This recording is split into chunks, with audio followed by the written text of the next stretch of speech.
Greetings and konnichiwa, and welcome to the Onyx Tavern. I'm your host, Rick the Barkeep, bringing you episode 202 here at the Tavern, where today we're going to be talking about Power Rangers Legacy Wars.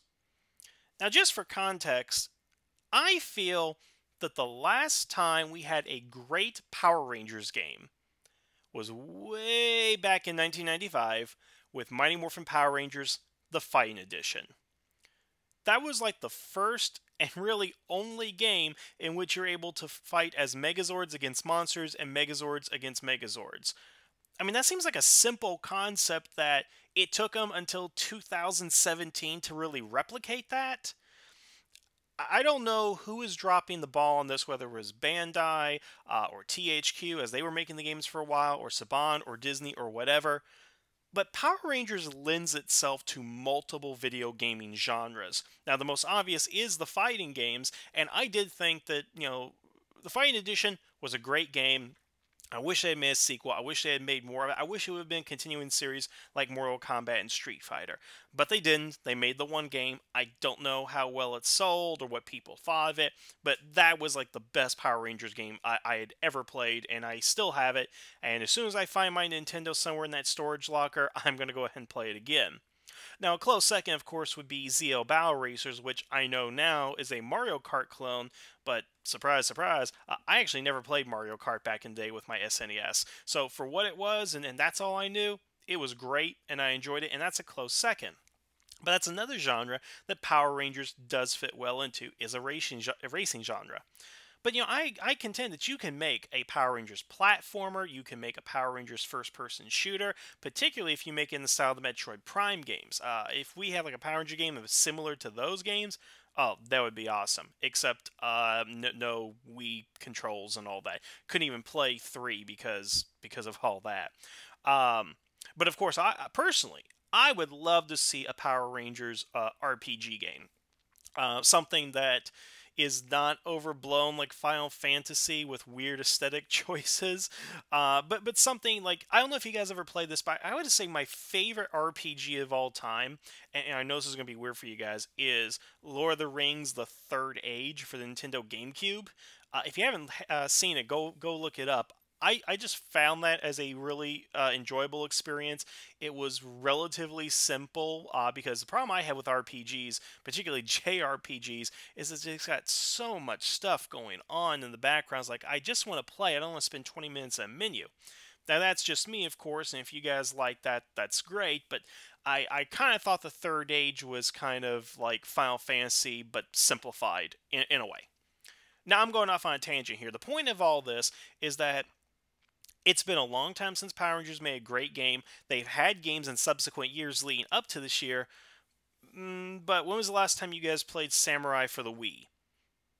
Or you played the 15th anniversary Super Legends, which it was decent in some spots, but why was the Megazord Battle a quick time event? Somebody explain that to me. Why is it that battling Megazord seems to be like the biggest issue? Fighting giant robots is something that we always drop the ball on. Even Legacy Wars, we seem to have a problem with that, and we'll get to that in a second. Because the ultimate discussion here is going to be about Legacy Wars. Because here's the thing. Power Rangers is due a AAA big time release type of game, something that is like we're still waiting for the Arkham Asylum of Power Ranger games. Because say what you will about the Arkham games and the spin-offs and everything around that, but up to that point, what was the quintessential Batman game? Probably the '89 Batman game for the NES. Any other Batman game up to that point just kind of fell short. And nobody could probably, I can't even name a Batman game besides that, probably forever. But the point is, it was revolutionary for Batman himself, and that particular franchise moving forward. So now we expect more of Batman games, where the Telltale games, I'm told, I haven't played myself, but I'm told that they are pretty good, and that Batman's basically, he owns the movies, now he owns video games. So that's kind of where that franchise is. And by the way, yeah, I don't know what genre you would call the Arkham games, but a Power Ranger game like that, an open world Power Ranger game where you're fighting and calling Megazords, and oh my goodness, why isn't that Rocksteady? Get on that. And NetherRealm Studios, same thing. You put the Teenage Mutant Ninja Turtles in Injustice, and you put freaking Freddy Krueger and Jason in Mortal Kombat, but you can't put the Power Rangers in there? Ah, for shame. Um, there was a point to all this, wasn't there? Okay, Power Rangers not living up to its potential, but last year, probably about a year ago now, around the time the movie was coming out, we did get a release of a mobile game, Power Rangers Legacy Wars. And today I do want to go into a little bit of depth with that game because, the thing is, it is a good game. As far as playing it, it's fun. But the problem is that it has too many flaws that I would say, and I could be wrong with this, but people I've talked to, there are too many flaws in the game that people are overlooking because they're just glad to have a Power Ranger game. That they're like, okay, it has these flaws, but whatever, you have to deal with it. It's the only Power Ranger game we're going to go ahead and get, and that's the way that it is. Now, there's more to it, and I'll discuss that as we get in, but I want to go ahead and give you guys my thoughts on Legacy Wars, the good and the bad. Primarily the bad, because yes, I have a number of things to say about it. It is going to be me complaining once more. I apologize for that, but maybe it is my expectations or something, but I just don't understand sometimes. That's the best way I can go ahead and put it. All right. First of all, what do I like about the game? First of all, I do like that there is something of a varied roster in there. What kind of annoys me to begin with when the game first came out and still now is that you have all the Mighty Morphin Power Rangers, the originals, plus Tommy in 2 different forms. Actually, it's like Tommy in 3 forms right now. And then, of course, you have the movie Rangers. And a lot of the focus when the game came out was on those characters. That it is leaning towards the Mighty Morphin era and the movie itself. I get why they're leaning on the movie because it was tied into the movie. So the fact that you had the 5 Mighty Morphin, the 5 movie Rangers and Rita kind of made sense. And then having the Mighty Morphin, okay, we want to start there, and we're going to have the whole roster. But as you actually kind of look into the character roster, they have some good ideas in there, but they're not really utilizing the potential in the characters that they have. And again, I know this is supposed to be the positive portion here, so I do apologize for that. But if you just kind of skim through, you will notice that there are a lot of Mighty Morphin characters in this game.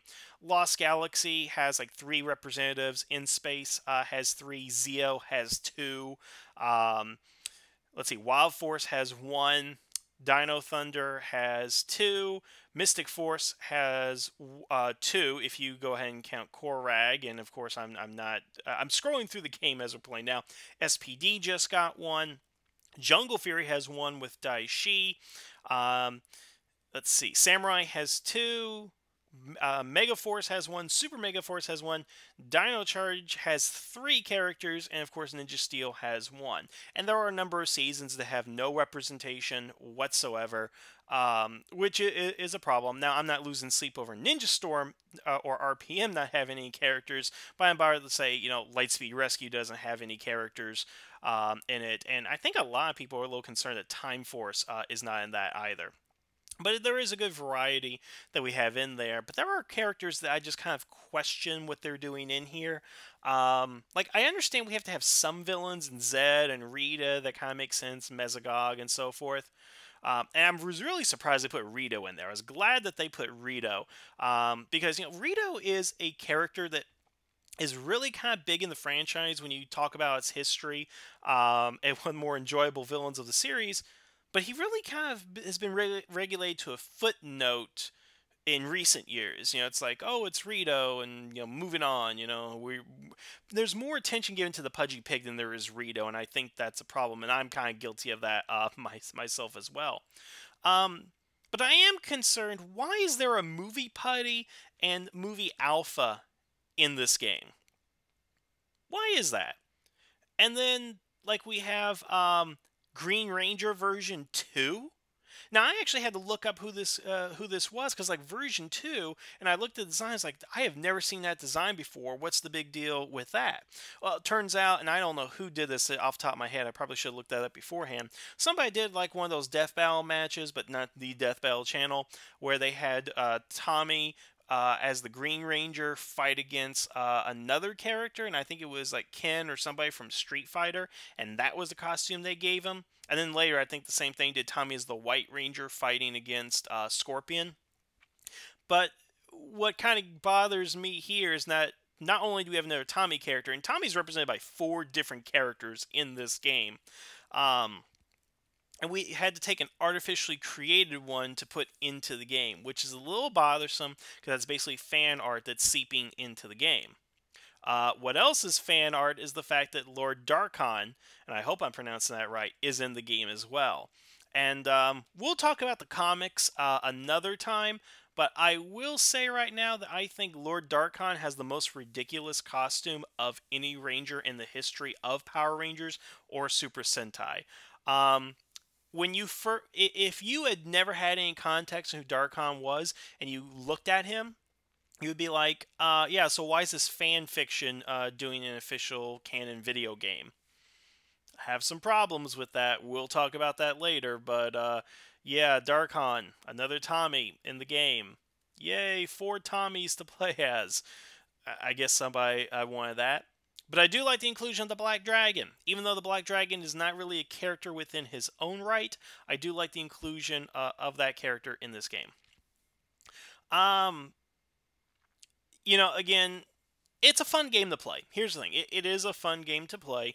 The combat is different than your traditional video game, of course. You don't have the A, B button, whatever. And I'm actually kind of glad they tried not to emulate that because I've always tried to play games emulated on my phone. And the problem is, unless I have some sort of peripheral to put on my phone, I'm not really able to replicate that game. So, for example, a while ago, I downloaded Sonic the Hedgehog 2 from Sega, and of course, that game is free, and I got to play that. But without peripheral, you have to use the buttons on the screen.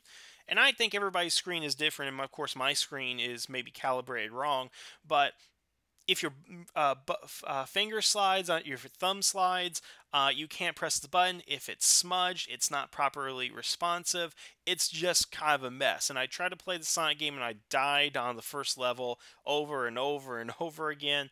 And I never really played Sonic. My friend had Genesis again. I had Super Nintendo, but it's just not very intuitive to put buttons like that. So it's kind of like, taking the original Mario, putting it on there, using the 4 buttons from the SNES version of Mario World is what I'm thinking about. It just doesn't really work that way. So what they kind of got around is that, all right, so you have a meter of 10 points, you have an attack, each attack weighs in a certain point, so you have to use them, and that's how the game works. I'm assuming you guys have played this game. If you haven't, I'd suggest at least check it out, because it is free to download, and that's something else we're going to talk about in a second. So I kind of like the way that's structured. I kind of like the combat that they have with the assist, the 3 mechanisms of attack, strike, and defense. How they all kind of balance out each other. That works as well. There are some problematic issues that I'm not really going to get into. One of them is connectivity issue, but I think all mobile games have that problem. And I think there are some players out there who just get by in the system way too easily. If anybody's been playing the game recently, there's been a resurgence in playing Zane in the game. And what's really annoying about Zane is he has these attacks that you cannot block, that they come too quickly. See, the best way to play the game, at least as I found, is a defensive strategy. And that's why, and just for you guys to be curious, my character I use Cat, Zeo Ranger 1 Pink, and I use Lauren and Billy, Mighty Morphin Era, as my assists in the game. And the strategy that I've learned to play is you kind of wait for the person to go ahead and make their attack, block, counter, whatever you want to go ahead and do. And I found that that's a lot easier for me. Now, I think more people are on attack style or something a little bit more balanced, and I guess what I'd call is play turtle or whatever and stuff. But it's worked for me. I've won a number of battles. I'm on League 9 right now. But Zane, man, he just goes too fast. They need to do something with him because what you want to do is when the icon kind of appears over their head and they start putting in motion, you want to go ahead and get your attack going, but it's so quick you can't react to it, and then he starts juggling you, and it's just a mess. So I'd like to see less of Zane. I'd like to go ahead and see that fixed, but I see a lot of people taking advantage of it. They're not particularly cheating with the game because I don't really see how you can do that, but it's just kind of a function of the game. Now, part of the game that does give me a little bit of a problem is it seems like certain reactions are working quicker than others. And it's really hard for me to explain without giving you a specific example. But what really kind of bothers me is like, so if somebody's using a strike attack, you can use a defense to counter it. So somebody uses a strike attack against me, I use my defensive shield attack with Cat. And what really always bothers me is that they attack, you defend it, and attack using your defense, then they go into a completely different attack while they're being hit. And it's been my experience that when you are hit, as soon as you make contact with someone, whether you're being juggled or you're staying on the ground, as soon as you get hit, you can't move unless it's to put the shield up to block. You can't put a strike, you can't call an assist, you can't do anything like that. Yet, I have run into a number of players where I will hit them, and they can automatically call an assist or another attack to counter what I'm doing, not blocking a shield with a shield, mind you. But when I go ahead and try to do that, like if I'm fighting somebody and I press the shield button, there is a delay on it. It is not reacting. I had this one guy that had a movie training, and movie training, what she does is like hit you like 5 or 6 times and then stuns you. And that's an assist attack. I remember one time I was getting pummeled and I kept pressing the shield. I kept pressing to block it, and it was over and over and over and over. And it didn't work. It did not work for me whatsoever.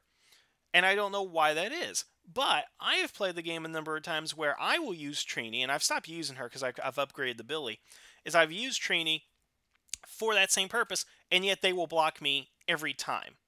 So I don't understand how is it that I can be pressing the shield button to block while I'm being attacked, even before I'm getting attacked, and nothing will happen, but to other people, they're able to block my attacks. I really can't understand that phenomenon. And I had thought at first that it was my phone, that maybe my phone is having some sort of lag issue or whatever. Well, I had downloaded it on my wife's phone, and I had done the same thing. And since you start out with training in the first level anyway, it's the same thing. And I tried doing the same thing. It's the same problem on my wife's phone as well. So I'm curious how many other people are having this problem. If it's a glitch in the system, if somebody's exploiting something, or what. But it just gets really annoying when I try to do something that does not work, but will work for other people. And if anybody else has had a similar experience, please let me know. But that's definitely something that I've been encountering a lot, and it's really been annoying me, and it's really kind of hurt the gameplay. Something else that's always hurting the gameplay, and this is something that I don't particularly like, is the whole medal system. So the way you progress in the game is that you have to collect so many medals, and when you get a certain amount of medals, you're on a specific level. That will increase your chances for loot boxes, characters you can unlock, and things like that. So I remember one time I was at level, let's see, I want to say it was like 6 or 7, whatever. And all I needed to do was to get one more win to go to the next level. That's what I needed, just one more win, and I go to the next level. And I win a couple of games, I was on kind of a streak and all that. But I kid you not, as soon as I started to go, and I'm using my best team here, as soon as I started to go to the next level, to go up to from level like 6 to 7, again, I'm trying to remember exactly what it was, I lost 11 straight games in a row. 11 straight games. All I needed was one victory to get up, and I'm 11 games in the hole. And this is something that's continuing now. I'm on level 9 right now, and I am told, I'm at, right now, let me check my phone, I am at 447 medals. I only need like 2 or 3 more victories, and I can move up to level 10. I start getting the Black Dragon, and Darkon, and so forth, and all that.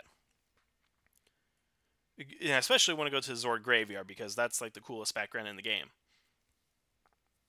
But every time I've gotten close, I've always lost. I keep losing and losing and losing. And what's really interesting about this is when you actually get high enough, when you're closer to the other league, they will start matching you against players in the other league. Now, somebody tell me how it's fair that someone who has a level 9 Catherine in League 9 with 4,400 medals ends up getting matched from somebody in level 10 or League 10 with 6,000 medals and a level 4 Korag. See, I am under the belief that the game is deliberately trying to match me up against people who are way above me to prevent me from going to the next level. Am I being paranoid, or is that something that's happening to you guys? Because it just seems to me that every time I try to make progress to go to the next level, it wants to stop me and keep me wherever it is that I am for the longest period of time that it can. It doesn't want me to max out. It doesn't want me to get up there. Unless I pay for it. This is where I'm going to get into the meat of the topic, folks, because this is the one thing that really bothers me that I've been trying to articulate to everyone, and no one really seems to care. So, here's my little soapbox about this. The way the game is designed, you can play it totally for free, where you grind it out, you do enough, you can get, coins and Zeo shards and download characters and all that kind of stuff. You can go ahead and do that for free and go ahead and grind it. But if you pay money, you can unlock the Gold Ranger. You can unlock Daishi and Korag, and even Preston of Ninja Steel. You can unlock the most powerful characters in the game and dominate. As I'm speaking right now, the #1 player in the world has a total of 6,700 medals, is level 6, has won 14,000 games, and has a level 8 Ninjor. And the person right behind him, level 4 Korag, and below that, level 6 Korag. Now, is it possible those players got there by grinding? Oh, it's certainly possible. But it's a lot more likely that they have paid to win in this game. I don't like the idea of playing the game without spending money, getting nowhere in the game, but somebody that has extra income than me, that can afford it, can pay to do better in the game. That pisses me off, guys. And it's the same thing that's going on with Star Wars. I've tried to bring this up, but people say it's like apples and oranges.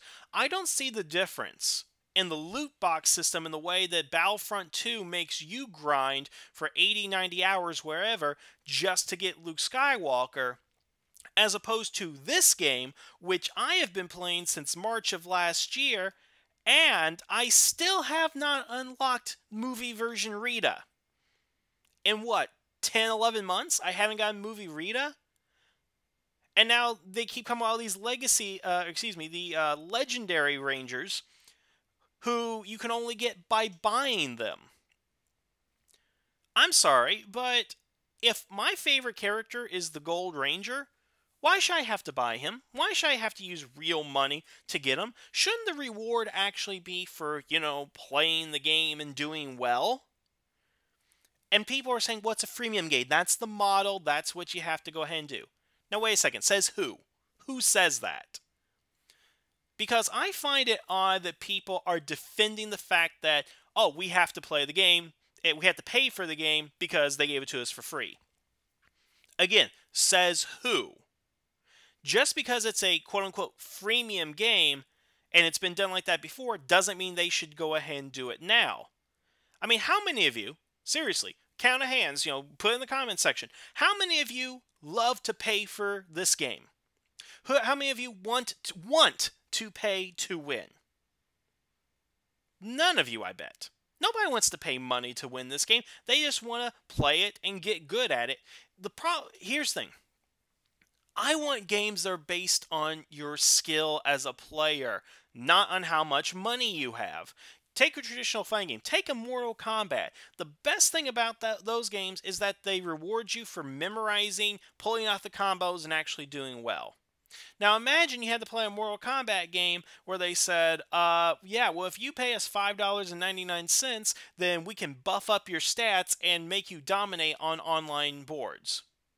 Now I know Injustice is doing something similar with the loot gear that they have, but that's totally different. Because with their loot gear, it's free within the game, and when you go play other people, you can actually turn it off to where you are just based on your skill and not what you have actually collected. Is there a way on this game to balance it out? Oh, absolutely. But it's only in friendly matches, and you don't earn anything in friendly matches. So if you have a level 1 cat and there's a guy with number 6 Korag and you do a friendly match, yeah, you're balanced, everything's equal, and at that point it's based on skill. But if you actually want to earn something and get anywhere in the game, you have to pay money to do it. And I don't think that's a good method of business. I don't think that's a good way of playing games. What's even more annoying is the fact that they do have the loot boxes in the game. The power boxes is what they call them. Now, here's the funny thing. When you first start playing the game, it probably takes about 2 to 5 minutes to unlock a box and actually get rewards. But as you progress through the game, it takes a minimum of 3 hours to open a box, and for the really good stuff, takes you about 48 hours to unlock. Now, why is it that I'm getting better in the game, so it takes longer for me to get my rewards? And then there's the corruption box. So the corruption box, basically, if you get enough hit points from the other person when you fight them, you can build that up. You get enough, you get a free box of goodies. But then that's only available once every 24 hours. After you get that box, you have to wait 24 hours for it to reset, and then you can do it again.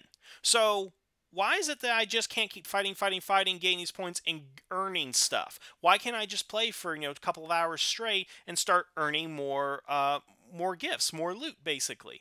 Why is the game artificially slowing you down? You even get free stuff. Now, I get the idea that the free boxes are given at intervals, and that's fine. And there's daily rewards, and that's fine too. But also the daily rewards, I got 1 shard of Allure and Assist as my daily reward. I waited 24 hours to get a single shard from Lauren? Are you kidding me? And at the end of this month, they're giving 4 shards of an assist of Megazord. Oh, great. 4. When you typically need 10 to unlock the character. So why don't they just give us 10? Why are they giving us 4? Why are they nickel and diming us on this? They want us to pay full price, but they'll nickel and dime us on everything else. I just don't understand why the game makes you wait to get stuff. Now, of course, you can still play, but you're not going to get rewarded with anything. So basically, the catch is, if you play and you win, you get rewards. If you lose, you don't really get anything.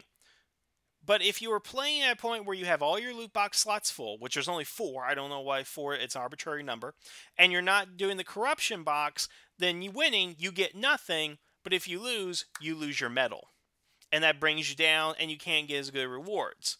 So I think the system is significantly flawed. What's even worse is there is no single-player mode. No single-player mode where you can actually earn anything. Now, they've revamped the training mode, where it's infinite time now, and you can go ahead and play as long as you want to train your moves, but you don't get any rewards for it at all. So basically, if I want to play by myself, or I don't want to use my internet connection, because you know what, guys? Not all of us are going to be using our internet connection for stuff. Sometimes we just want to play games by ourselves. If I just want to play by myself, I don't get reward for that. I have to play against other people. Going back to Injustice now.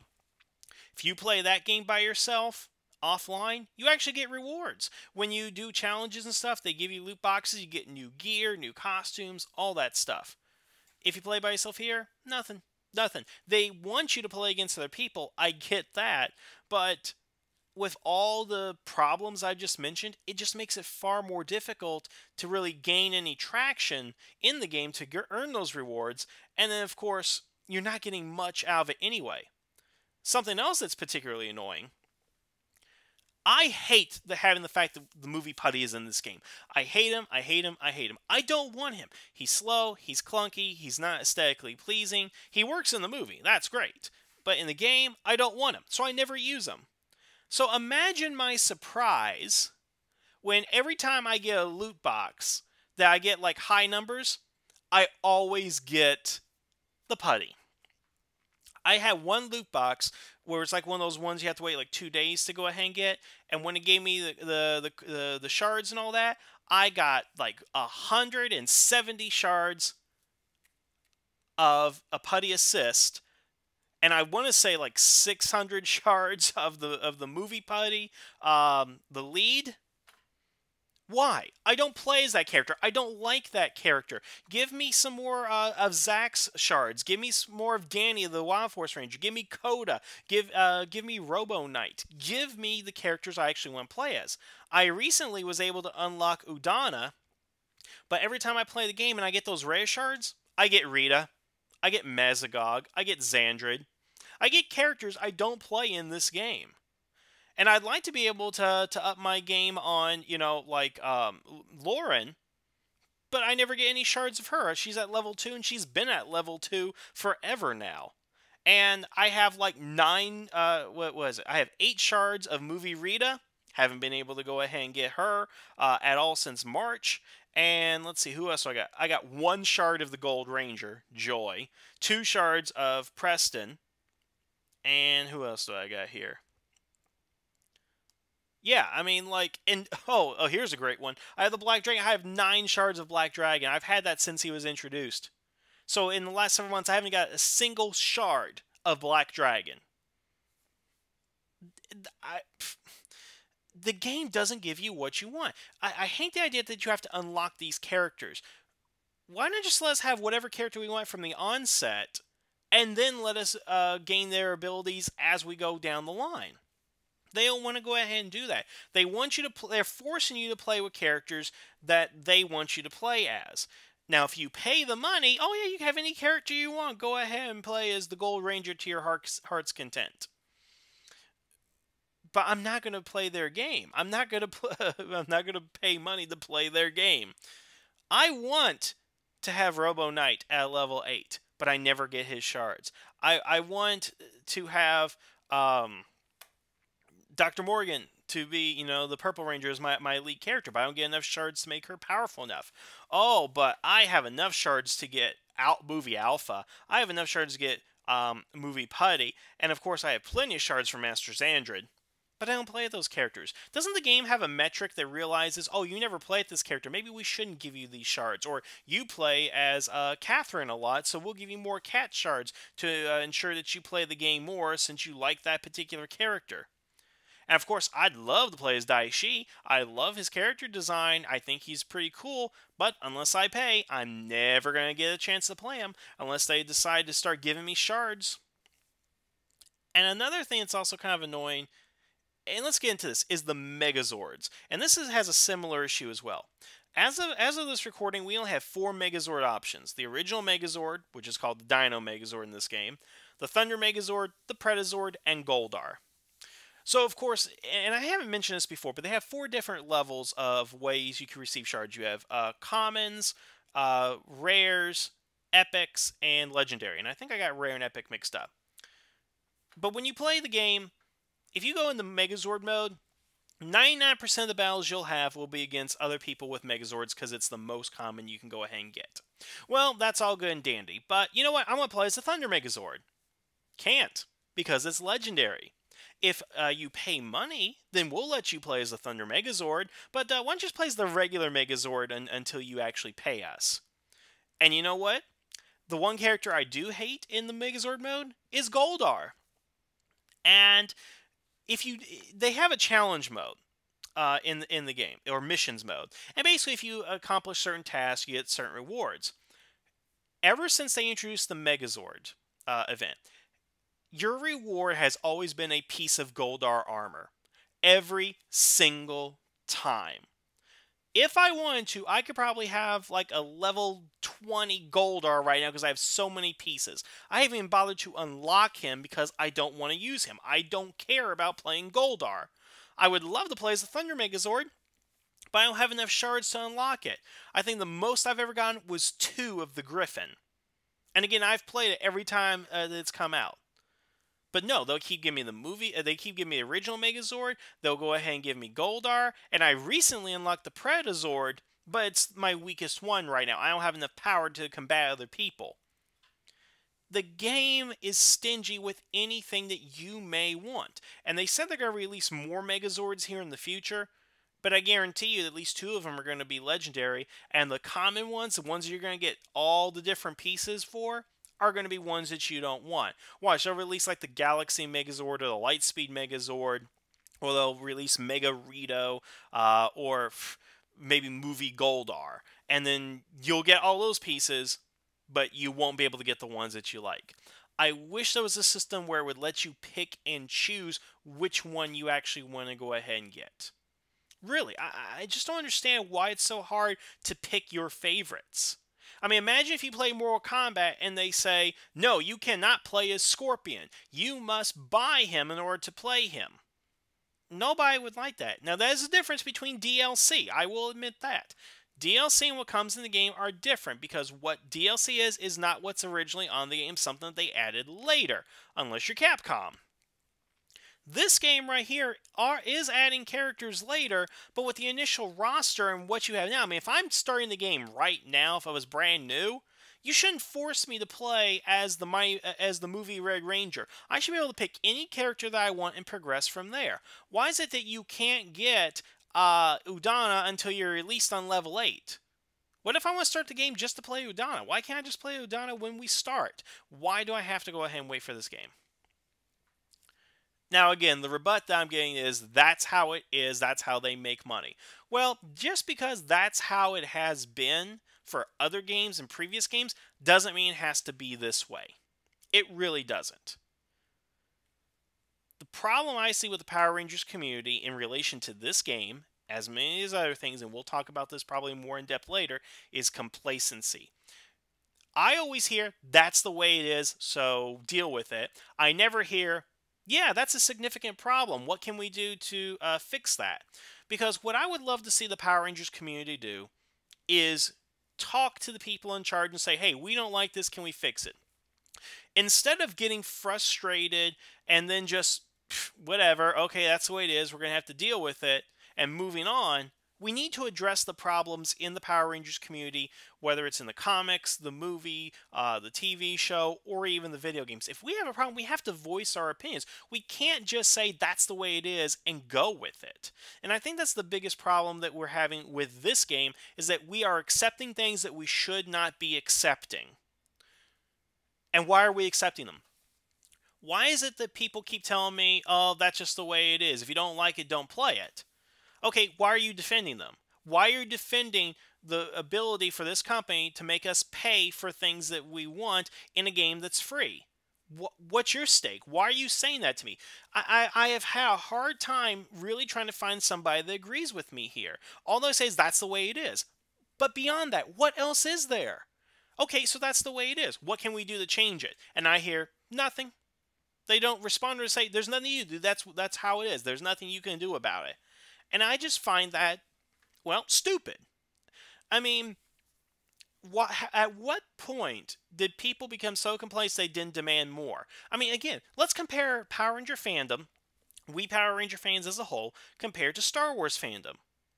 Now, if you look at what the Star Wars fandom did, and by extent gaming fandom, but let's just take the subset of Star Wars here for generality, they did not like the loot box stuff and that they had to pay extra for what they got in Battlefront 2. They complained, and you know what? Disney, EA, LucasArts, whoever, they actually caved in, they released the game, and didn't have the pay to win method. On the Power Rangers side, hey, that's the way it is. No need to change it. Again, I don't see much difference, if any, between what EA was doing with Battlefront 2 and what Inway is doing with Power Rangers Legacy. And yet we're supposed to accept it? We're not supposed to challenge or question it? And that's, again, that's my main problem with Power Rangers fandom nowadays, and that's something we'll talk about. Again, I don't want to turn this video into that discussion, but the game is a good game as far as mechanics, the way you play it, and enjoyability. But they need to dump this pay-to-win model. They need to do something. They need to shake it up. They need to let you choose your character. They need to have less time to actually win rewards. Let you get, they just need to get rid of all these arbitrary time periods. They need to give you more for what you're doing and not give you things that you don't want. Again, there's metadata out there that says, oh, this guy has never used the Putty Patroller at all, hasn't even unlocked him, so let's just give him more of those shards. No, it needs to be, oh, he's not playing the Putty Patroller? Let's go ahead and have him play as somebody else. Oh, I see he's playing as Billy a lot. Let's give him some more Billy shards. I'm sure the AI is sophisticated enough to know that, but again, whatever. I've talked far too long on this particular topic. And again, I said I was going to say good things about it, and there are very few good things to say. It is a good Power Rangers game. It is something that we've wanted for a long time, a fighting game, but there's a long way to go. And I'm just hoping that other developers will see the potential in the Power Rangers franchise. I think one of the bigger crimes committed in the Disney era is that Power Rangers was not integrated into Kingdom Hearts. Um, and Power Rangers was integrated into a lot of stuff, but I guarantee you right now that I don't think Star Wars is coming out in Kingdom Hearts 3, but if there was a Kingdom Hearts 4, you better believe that Rey and Finn and Poe and Kylo Ren would be in Kingdom Hearts 4. I'm going to call it now because I haven't gone to Disney Hollywood Studios yet, because I'm afraid that I'm just going to run the Star Wars stuff because I'm just getting too inundated by Star Wars. And it's always amazing that this franchise, oh yeah, we love it so much. Come on, let's start building theme park attractions and greenlight 17 different movies and new TV shows and overflood the market with products. And in this franchise, can we just cancel it? Well, I guess we can move it to New Zealand. And let's put a couple of characters in the daytime parade in the Magic Kingdom, but yeah, let's not even acknowledge that we even own it. We're not even going to put Disney's Power Rangers on there. Again, different discussion. So, bottom line for the Power Rangers game, if you like it, great, but I demand better from this game, and I demand better from Power Ranger games all around, and I demand even more of the Power Ranger fandom to get out of your complacency and do something. Do something. Don't settle for good enough. You have to aim for the best. That's how you become successful in the business world, how you become successful in life and love. You aim for the best. You don't settle. And I think, and this is how I'll close it, the Power Rangers fandom is settling on this game, that it's just good enough and we don't need anything else. Please don't give us anything else. We don't need it. That's where we are. So, what are your thoughts on Power Rangers Legacy Wars? Leave a comment below. And if you guys are interested to join my alliance in the game, I am under the Onyx Tavern, first name Ricky. You guys can join if you want. I'd love to have you guys on because nobody really joins my alliance. I'm pretty much alone with Ed Dargo. So, guys, give it a try. Let me know. And also, I'm curious, what characters do you guys want to see in the game? Because I think at a later point, I might do a top 10 of characters I would love to see in the game. But I'd like to see who you guys like, what kind of Megazords would you like to see, and so forth. Again, I've talked enough. I want to thank you guys for listening. Have a good evening. And the tavern is now closed.